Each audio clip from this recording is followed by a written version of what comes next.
Can pigeons read? This one gives every indication, because he's been taught to distinguish between two words and to behave appropriately. He's learned his different response to each sign by being rewarded with food. So the bird isn't acting independently. Its behavior is shaped by controlling its environment.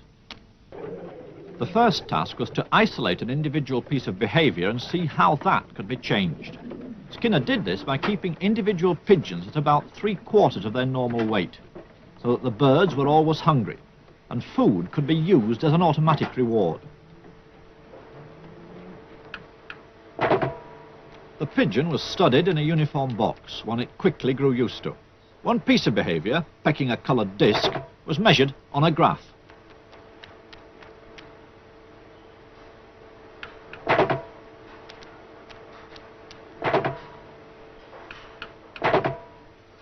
The pigeon learned that pecking the disc produced a reward. Then the behavior of pecking could be studied in relation to how often that reward was offered, or in Skinner's terms, what was the schedule of reinforcement.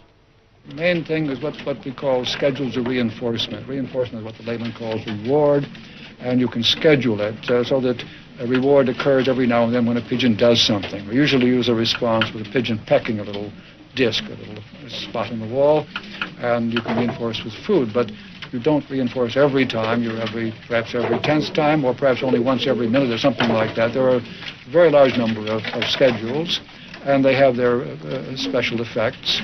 And there is a good example of how you can move from the pigeon to the human case, because one of the schedules which is very effective with rats or pigeons is what we call the variable ratio schedule, and that is at the heart of all gambling devices, and has the same effect.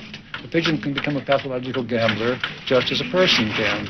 Now, the fact that we found that out with pigeons and could prove it by removing and changing the schedule makes it easy for us to interpret the case with the human subject. We don't say that the human subject gambles to punish himself, as the Freudians might say, or gambles because he feels excited when he does so. Nothing of the sort. People gamble because of the schedule of the reinforcement that follows, and this is true of all gambling systems. They all have variable ratios built into them. So what we've learned from the pigeon, it made it possible to interpret this vast field very effectively.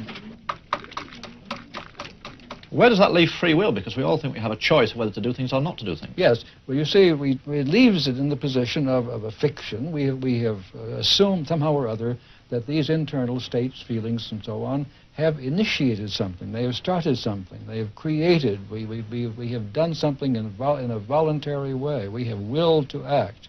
If you now look at the actual history, we find that there are external reasons why this has happened.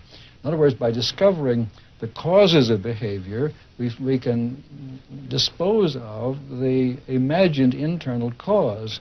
We dispose of free will as an American divine of the 18th century, Jonathan Edwards, did. He said, we believe in free will because we know about our behavior, but not about its causes. And of course, it's the object of a science of behavior to discover causes. And once you have found those causes, there is less you need to attribute to an internal act or will, and eventually, I think, we need to attribute nothing to it.